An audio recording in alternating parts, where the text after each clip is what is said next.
Dünya Sağlık Haftası her yıl 7 ile 13 Nisan tarihleri arasında kutlanmakta.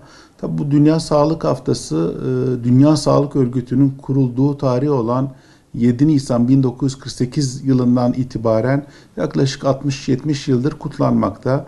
Bu etkinlikler çerçevesinde o hafta içinde, bir haftalık hafta içinde özellikle Sağlık İl Müdürlüğü ve tıp fakülteleri, hastaneleri olarak çeşitli etkinliklerde bulunmakta ve sağlığın anne karnında başlayıp ölüme kadar özellikle yaşlılıkta geçen süre zarfında gerekli olan sağlık ihtiyaçlarını karşılamak olarak tanımlanmakta. Tabi bu anne karnında başlaması bizim için önemli. Ben kendim bir çocuk hekimi olarak anne karnında başlayan süreç, sağlıklı yaşam, çocuk doğduktan sonra ilk aşımız olan anne sütüyle sağlıklı hayat başlamakta. Tabi Peygamber Efendimizin sallallahu aleyhi ve sellemin bir hadisinde buyurduğu gibi hastalık gelmeden önce sağlığın kıymetini bilmekte fayda var. Biz bunu öngörerek sağlıklı yaşam kriterlerini belirledik hekim olarak ve anne karnından başlayarak yaşlılık dönemine kadar olan sürede sağlığı önemsiyoruz ve bu bir hafta süreç içinde özellikle halkı ve toplumu sağlıklı yaşam ve sağlıklı okuryazarlık açısından bilgilendiriyoruz. Geçmiş yıllara baktığımızda hastalıkların şekli ve seyri değişmekte. Belki 20-30 yıl önce trahomdan, tüberkülozdan, verem hastalığından bir sürü ölümler olmakla beraber günümüzde ve gelecekte olan süreçte hastalıkların seyri değişmekte. Özellikle bu güncel son birkaç yılda özellikle aşıların reddini biz çok ailelerde görüyoruz. Şu an 20 bin üzerinde ailede Türkiye'de aşı reddi çok önemli. Bu aşı reddileri ilerleyen dönemlerde sağlık açısından tüm çocukları ve hayatımızı etkileyebilmekte. Dün görmediğimiz bazı hastalıklar bugün eradike olmasına rağmen görülebilmektedir. Özellikle aşı reddi konusunda dikkat çekmek istiyorum.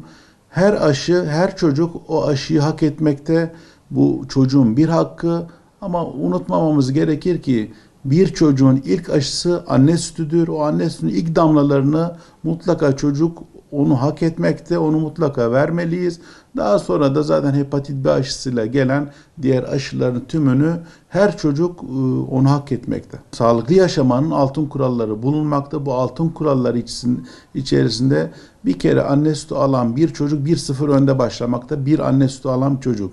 2 hijyen, özellikle el hijyeni, okula giden, kreşe giden çocuklar mutlaka bol bol hem ebeveynler hem öğretmenler hem çocuklar bol bol el yıkamalı. Özellikle hapşırmalardan sonra tek kullanımlık mendiller kullanılmalı. Odanın içerisi bol bol havalandırılmalı. Hasta bir çocuk var ise mutlaka biraz evde dinlenmeli, okula gönderilmemeli.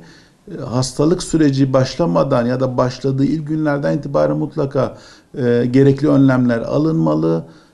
Gerekiyorsa hekime başvurulmalı. Gereksiz antibiyotikler kullanılmamalı. Hekim kullanımı tavsiye etmedikten sonra özellikle kapalı ortamlarda ve hastalık olan, hapşıran olan kişilerin yanında çok fazla durulmamalıdır. Sadece tabii bedensel sağlık değil, ruhsal sağlığın da iyi olması önemli.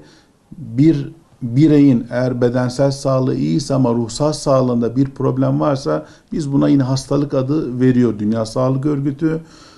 Özellikle bedensel sağlık dışında, ruhsal sağlık dışında özellikle vücudu iyice dinlendirmeliyiz. Günde en az 6 ile 8 saat arasında uyku, dengeli beslenme, bol sıvı alımı ve ruhsal dengemizi stresten, kalabalıktan, kafa yorgunluğundan uzak durmamız gerekmekte. Bunlar en önemli olan kriterler.